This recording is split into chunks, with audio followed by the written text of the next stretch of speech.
6 მარტს Redison Blue Riverიაში გამართული საქართველო-იაპონიის ბიზნეს ფორუმის სახელწოდება ასეთი იყო.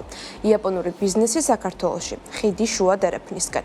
ღონისძიება TBC კაპიტალთან პარტნიორობით გაიმართა და მისი ორგანიზატორები იაპონიის საელჩო საქართველოში, საქართველო-იაპონიის ბიზნეს ასოციაცია და იაპონიის საგარეო ვაჭრობის ორგანიზაციის სტამბოლის ოფისი იყვნენ. ფორუმმა 100-მდე მონაწილე გააერთიანა, მათ შორის წამყვანი ქართული და იაპონური კომპანიები, ინვესტორები და საჯარო მოხელეები. დღევანდელ გარემოში ძალიან მნიშვნელოვანი არის, რომ ეკონომიკური პარტნიორობები სულ უფრო დივერსიფიცირებული იყოს, რაც შეიძლება მეტ ქვეყანასთან, წამყვან ეკონომიკასთან გქონდეს საქართველოს ძლიერი პარტნიორული ურთიერთობა და იმედი მაქვს, რომ ეს ფორუმი ზუსტად მაგას შეუწყობს ხელს.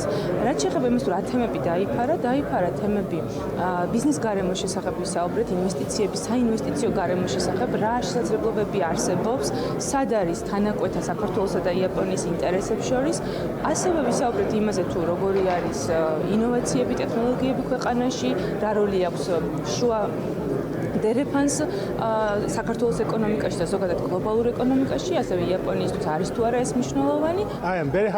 დღეს მე ძალიან ბედნიერი ვარ, რადგან წარმატებით ჩატარდა საქართველო-იაპონიის ბიზნეს ფორუმი. ფორუმი წარმატებით წარიმართა და მადლიერი ვარ ყველა ჩვენი პარტნიორის, განსაკუთრებით კი საქართველოს მთავრობის ამ ფორუმისთვის გაწეული დიდი მხარდაჭერისთვის. ეს ფორუმი უაღრესად მნიშვნელოვანია, რადგან ახლახან იაპონიის პრემიერ-მინისტრმა ქალბატონმა ტაკაიჩიმ წამოაყენა ინიციატივა ცენტრალური აზია პლუს იაპონიის დიალოგის ფარგლებში. მან წარადგინა მთელი რიგი პოლიტიკური ინიციატივები შუა დერეფნის განვითარების ხელშესაწყობად. საქართველო კი ამ შუა დერეფნის მნიშვნელოვანი საყრდენია. დღეს ჩვენ განვიხილეთ მრავალი პრაქტიკული გეგმა და ბიზნეს შესაძლებლობა ამ საკითხთან დაკავშირებით.